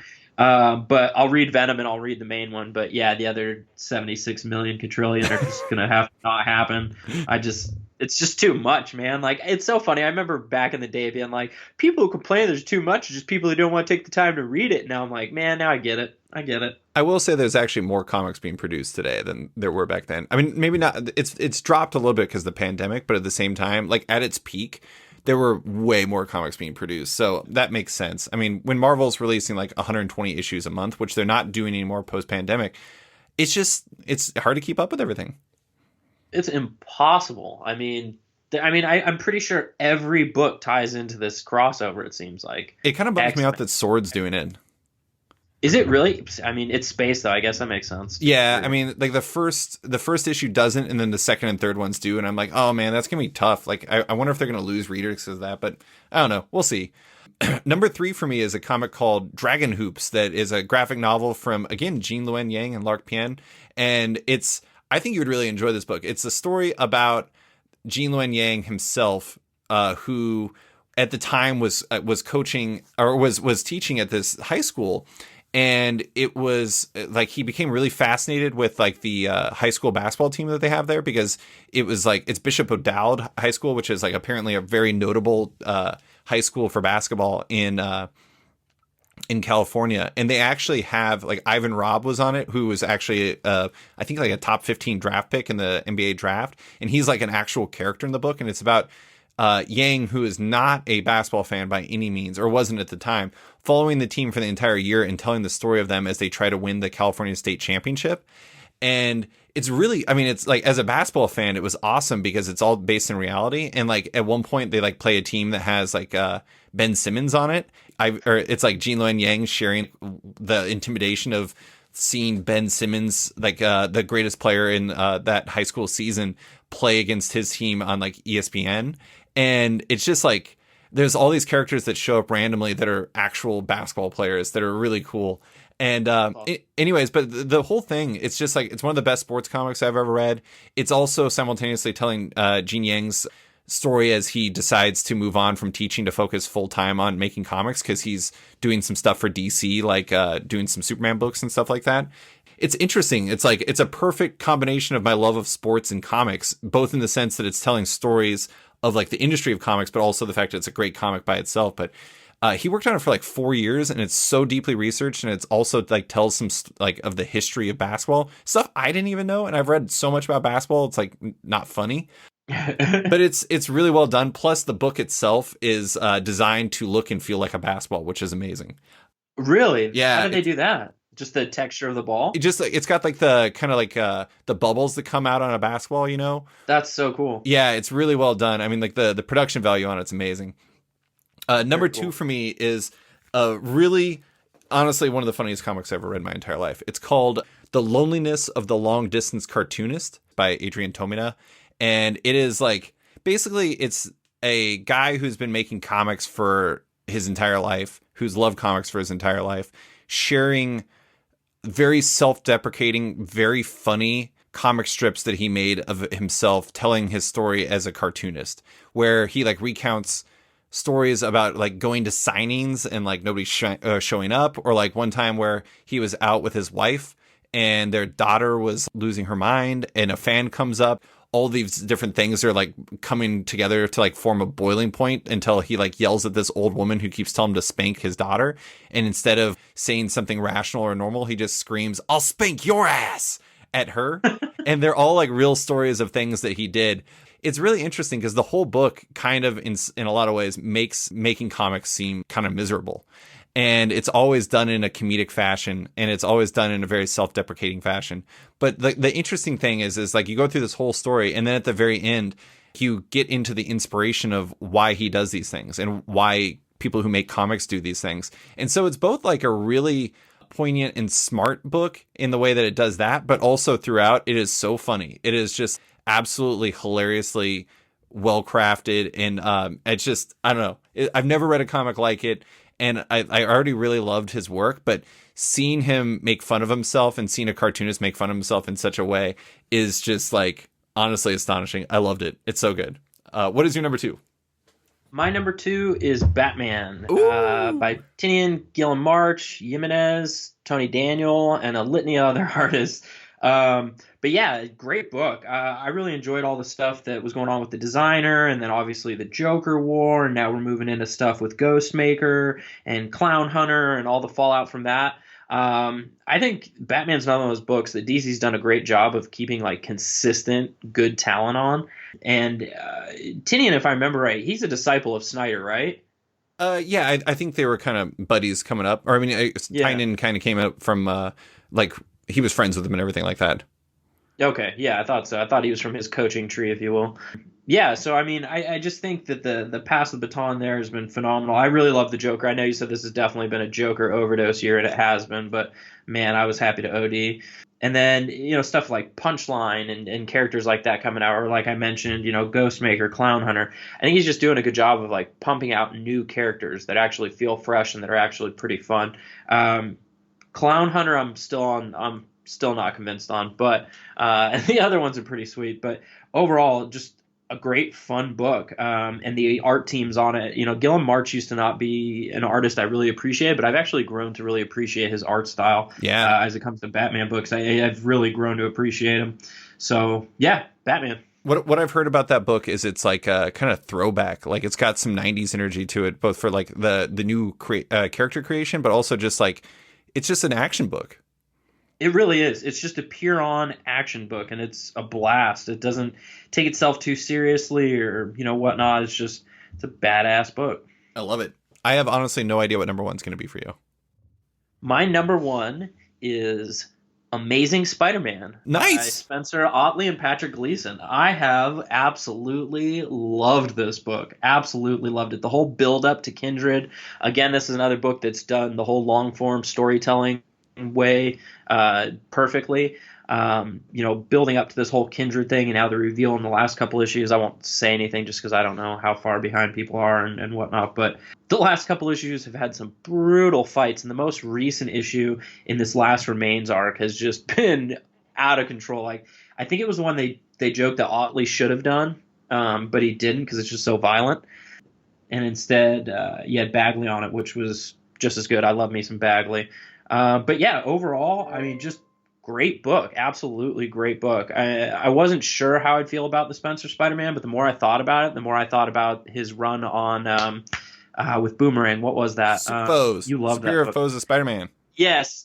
Yeah, Superior Foes. The more I thought about that, the more I was like, you know, he does get the vibe of it. Like, this is going to be good. And without a doubt, it has been great. I love the Boomerang stuff. Mm-hmm. Yeah, he's like, having him as, I don't know if he's still his roommate, but well, last time I read he was, and he was. Yeah, he is. I love like having him in the mix and just being like, I don't know. I mean, it's like Boomerang's a terrible guy, but he's also kind of a fun hang. Absolutely. I love it. Number 1 for me is I'm not entirely surprised by this given the creative team on it, but I'm a little surprised by it because I've literally read this story before.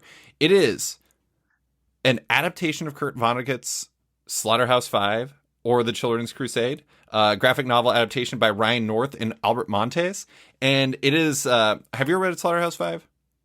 Yeah. Great book. But this is a comic adaptation of it that I honestly, God, I'm sorry, Kurt Vonnegut. I honestly think that this is the best version that I've ever read.